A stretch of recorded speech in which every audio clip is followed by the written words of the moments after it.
Hoy, 1 de mayo, también considerado Día Internacional de los Trabajadores. Pero hoy sería bueno hablar de los trabajadores del reino. Y quiero que me acompañen nuevamente a la primera lectura en Hechos, capítulo 16, versículos del 9 al 15. Siempre me he preguntado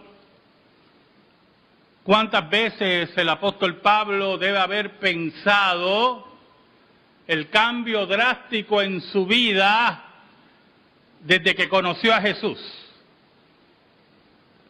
El apóstol Pablo, anteriormente conocido como Saulo de Tarso, perseguidor de la iglesia, asesino de la iglesia, celoso de su religión, en estos pasajes lo vemos recibiendo una visión en el periodo en el cual el canon está abierto y los medios de revelación extraordinarios están vigentes para la formación del canon y también para guiar a la iglesia en su nacimiento. Ahora, lo interesante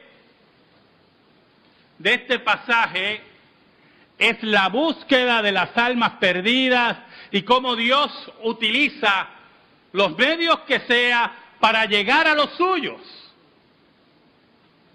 El Dios que nada lo detiene, el Dios que mueve cielo, tierra y mar, el Dios que organiza las cosas para que los suyos oigan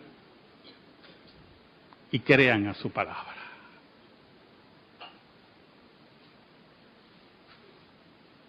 Es el Dios que no necesita de la música estridente, que no necesita de ritmos sensuales, que no necesita de la intimidación religiosa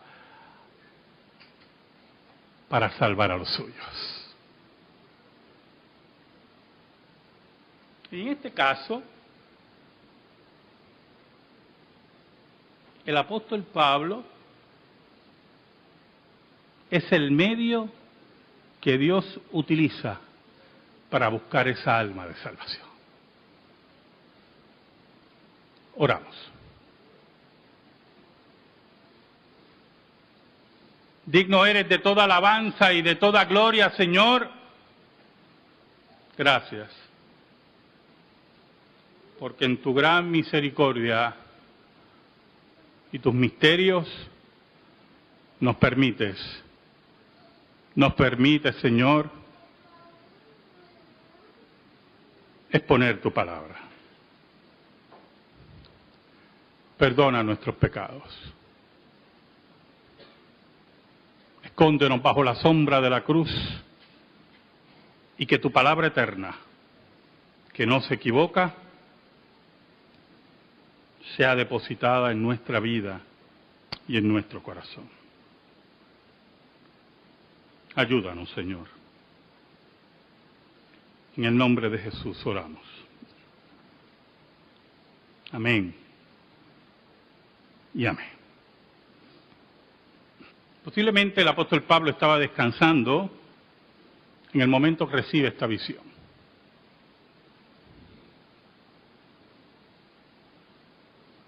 Se le aparece un varón macedonio. El área de Macedonia, posiblemente en la visión se le muestra que es Macedonia, posiblemente hay una vestimenta característica, ¿verdad?, del área. Y en esa visión le dice a Pablo que pase a ese lugar para ayudar. Que pase a ese lugar para predicar. Posiblemente, y es así, el apóstol Pablo no sabía para qué tenía que ir a Macedonia. El apóstol Pablo obedece a la voz celestial. El apóstol Pablo se mueve según lo que Dios le muestra en la visión. Son momentos en que el canon está escribiéndose, se está plasmando, el canon del Nuevo Testamento. Y los dones extraordinarios de revelación, de interpretación de lengua, de visiones, de apariciones de ángeles, está vigente. Porque la palabra de Dios, la palabra escrita, la revelación especial, se está plasmando. Y son los dones fundacionales para fundar a la iglesia y darle una firme zapata, una firme base para la predicación y la enseñanza del Evangelio. Por lo tanto, Pablo obedece la voz, pero lo que más me llamó la atención, el versículo 10 nos dice: cuando vio la visión, enseguida procuramos partir para Macedonia, dando por cierto que Dios nos llamaba para que le anunciásemos el Evangelio. Tiene la convicción que la ayuda que pide este hombre, que la ayuda del hombre en la visión es la predicación del Evangelio. Y Pablo, que era un perseguidor de la iglesia, siempre me pregunto cuántas veces debe haber pensado cómo ha cambiado mi vida. De aquel con abolengo, de aquel admirado por los judíos, de aquel hombre celoso de la religión hebrea, de aquel que perseguía a la iglesia, hoy un hombre llevado por la voz de Dios, por visiones, llevados por su convicción, a lugares y a predicarles a grupos efímeros del Evangelio de Cristo. Ese cambio drástico en la vida de Pablo, ese cambio dramático en la vida de Saulo de Tarso, ocurre porque tiene un encuentro con el Cristo resucitado. Y eso es muy importante. Si usted no tiene un encuentro con el Cristo resucitado, usted no ha nacido de nuevo.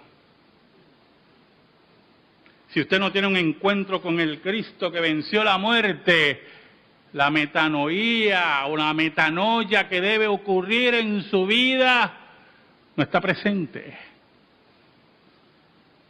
Por eso en su corazón no está la pasión por el Evangelio, por eso en su corazón no hay esa pasión por la iglesia de Cristo. Por eso muchas veces ocurre como calentamos el agua, que llega un momento, a un punto de ebullición, que es a los 100 grados, y después vuelve a tranquilizarse. Aquel que ha tenido un encuentro con Jesús está a 100 grados todo el tiempo, ¿eh? Y usted dirá, pastor, pero ¿cuántas veces los verdaderos creyentes se enfrían, tienen dificultades? Oye, hermano, el que es de verdad, el que es de Dios, esa ebullición está ahí presente. Puede ser que el momento de tristeza, de depresión, posiblemente el momento de dificultad, aparentemente ha acabado con el agua caliente, ha acabado con la ebullición de Dios, pero no está ahí presente. Porque los que son de Dios siempre serán de Dios. ¿Sabe? El versículo 11 fue más intrigante para mí. El versículo 11 y 12. Mire cómo dice. Zarpando pues de Troas, vinimos con rumbo directo a Samotracia y al día siguiente a Neápolis y de allí a Filipos, que es la primera ciudad de la provincia de Macedonia y una colonia, y estuvimos en aquella ciudad algunos días.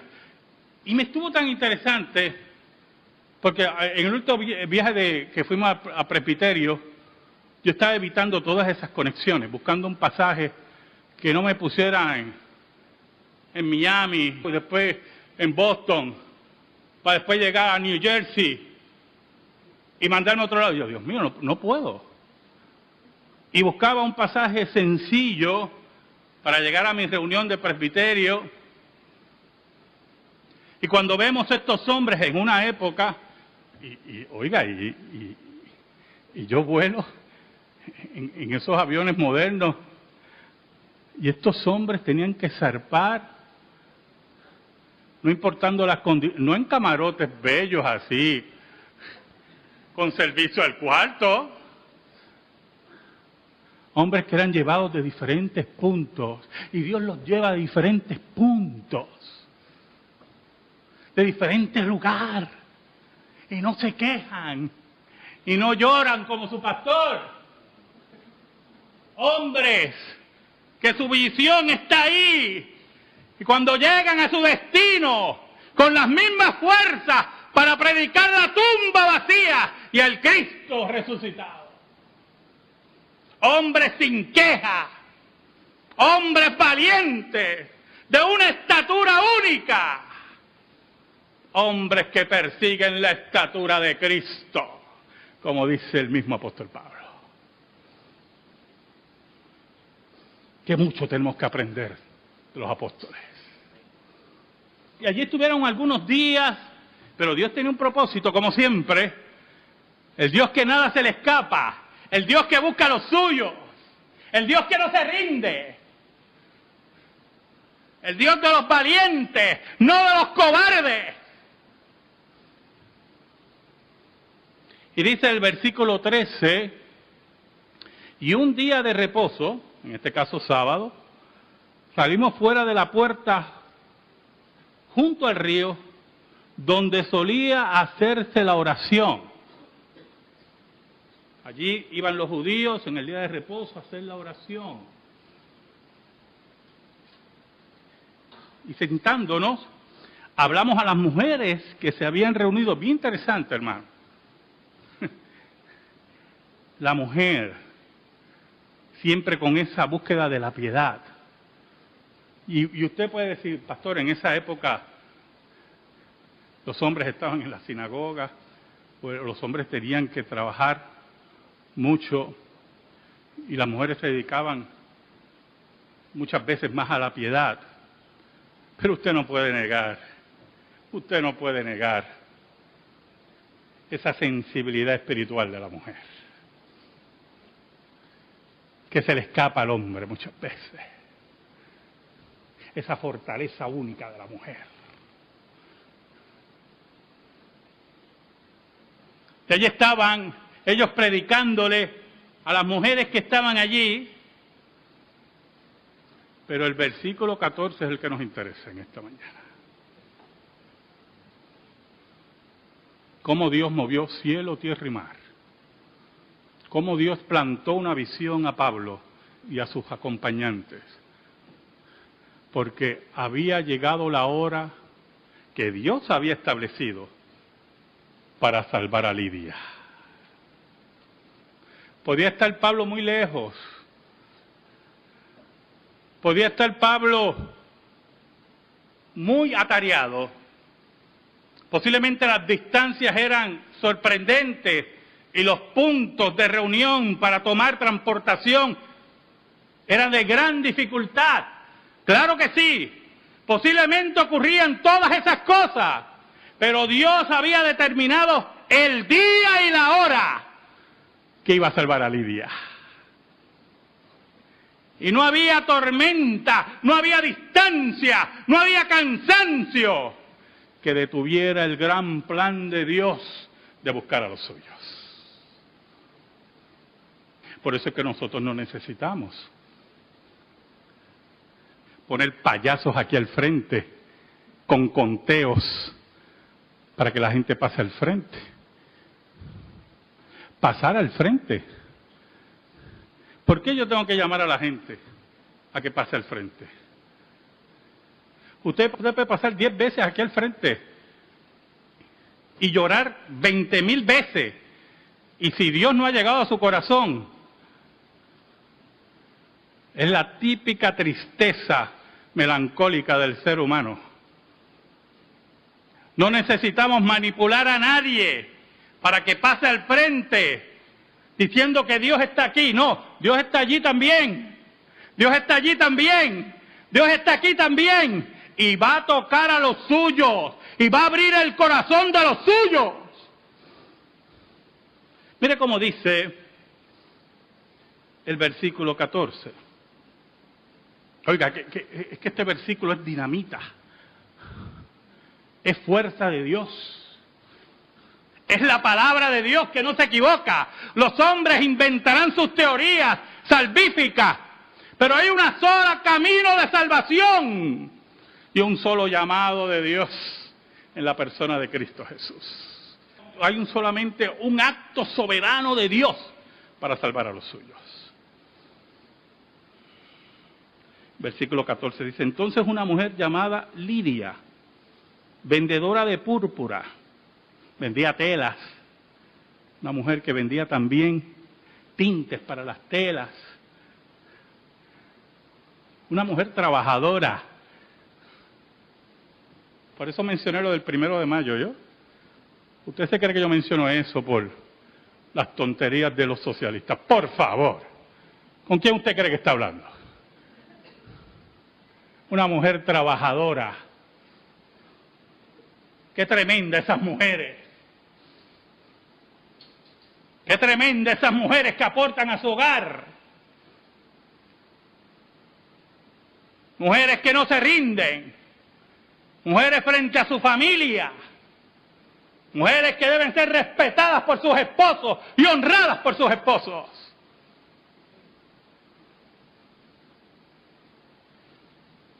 Oiga, vendedora de púrpura de la ciudad de Tiatira, donde iba a haber una iglesia.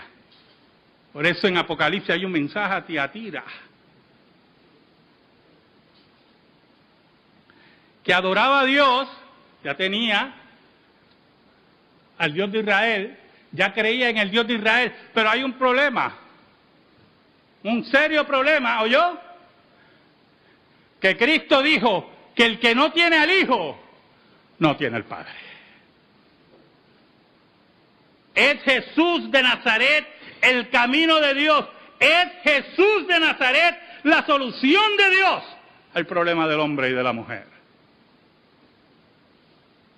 Oiga, y dice, estaba oyendo y el Señor, mire lo que dice ahí, mire lo que dice Lucas, el doctor Lucas, y el Señor abrió el corazón de ella para que estuviese atenta a lo que Pablo decía. Había muchas mujeres allí,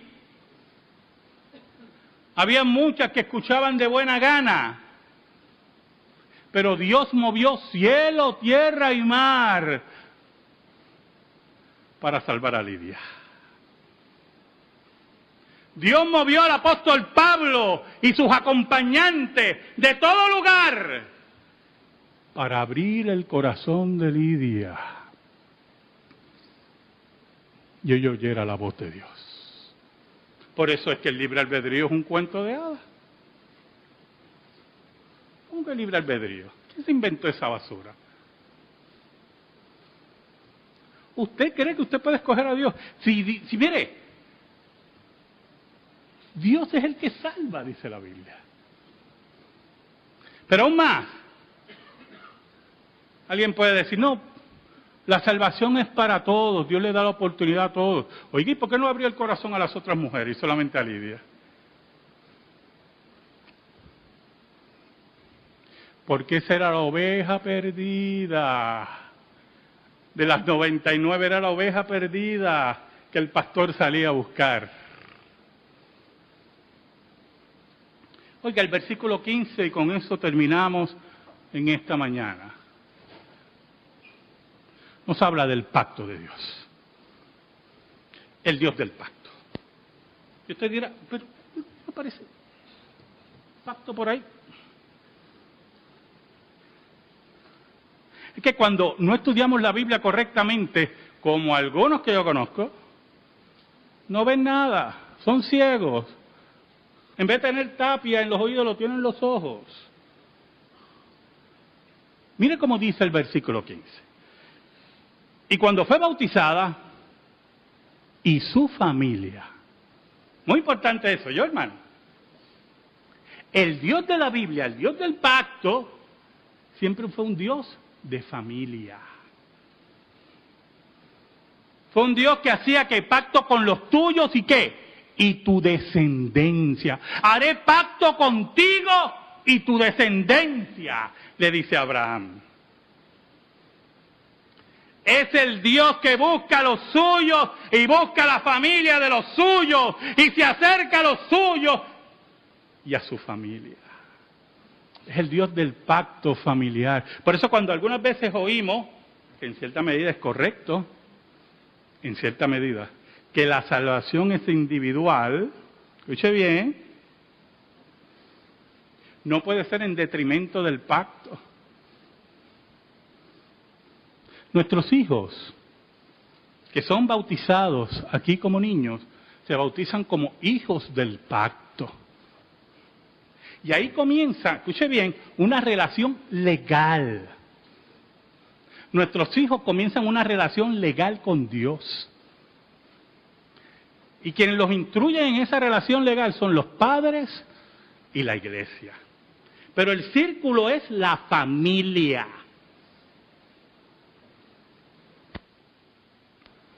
Ahora, esa relación legal con Dios, oramos y trabajamos para que se convierta no solamente en legal, sino espiritual. Que un día nuestros hijos conozcan al Dios del pacto.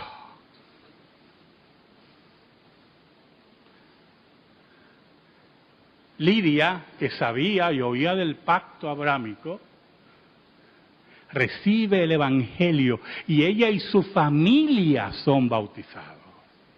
Como ocurrió con el carcelero de Filipo, que él y su familia fueron bautizados. Como ocurrió con la familia en Corintio, que él y su familia fueron bautizados. Es una insistencia del Evangelio que es el Dios del pacto familiar. Oiga, y dice el versículo 15, que Lidia nos rogó diciendo, si habéis juzgado que yo sea fiel al Señor, entrad en mi casa y posad. Y nos obligó a quedarnos. Me llamó mucho la atención eso. ¿Cómo que los obligó a quedarse? ¿Sabe algo? Cuando la revolución de la verdadera vida espiritual en Cristo Jesús llega a toda vida, llega el plomero, llega el ebanista, llega el médico, llega el abogado, llega el negociante, al químico, al historiador, al profesor. Cuando esa revolución de vida que solamente da Cristo Jesús llega a la vida del ser humano, se entiende el axioma de Cristo que es mejor dar que recibir. Porque cuando esa revolución que llega el trabajador, que llega el ama de casa, que llega el esposo, a la esposa, a los hijos, cuando ese cambio de vida llega y has recibido la vida eterna, te rindes ante Dios y solamente quieres dar, dar y dar. Cuando llega a la vida de Lidia, Lidia ya no tenía que ser arrastrada a una iglesia. Lidia no tenía que llegar a empujones ante Dios. Lidia fue amada y persuadida, no por Pablo, por Cristo Jesús. Amén. Gracias te damos, Señor. Y te pedimos, Señor, en esta hora, que tu palabra quede impregnada en nuestra vida y en nuestro corazón. Por Cristo Jesús. Amén. Y amén. Estamos en silencio, hermanos. Anteriormente conocido como Saulo de Tarso, perseguidor de la iglesia, asesino de la iglesia, celoso de su religión. En estos pasajes lo vemos recibiendo una visión en el periodo en el cual el canon está abierto y los medios de revelación extraordinarios están vigentes para la formación del canon y también para guiar a la iglesia en su nacimiento. Ahora, lo interesante de este pasaje es la búsqueda de las almas perdidas y cómo Dios utiliza para salvar a los suyos. Y en este caso, el apóstol Pablo es el medio que Dios utiliza para buscar esa alma de salvación. Oramos. Digno eres de toda alabanza y de toda gloria, Señor. Gracias. Porque en tu gran misericordia y tus misterios nos permites, Señor, exponer tu palabra. Perdona nuestros pecados. Escóndenos bajo la sombra de la cruz y que tu palabra eterna, que no se equivoca, sea depositada en nuestra vida y en nuestro corazón. Ayúdanos, Señor. En el nombre de Jesús oramos. Amén. Y amén. Posiblemente el apóstol Pablo estaba descansando en el momento que recibe esta visión.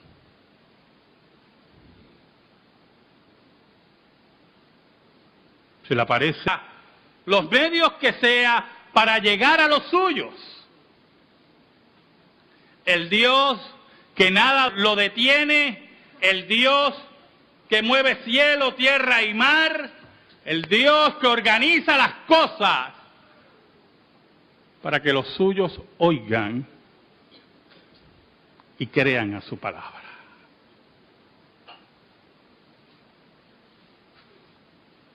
Es el Dios que no necesita de la música estridente, que no necesita de ritmos sensuales, que no necesita de la intimidación religiosa.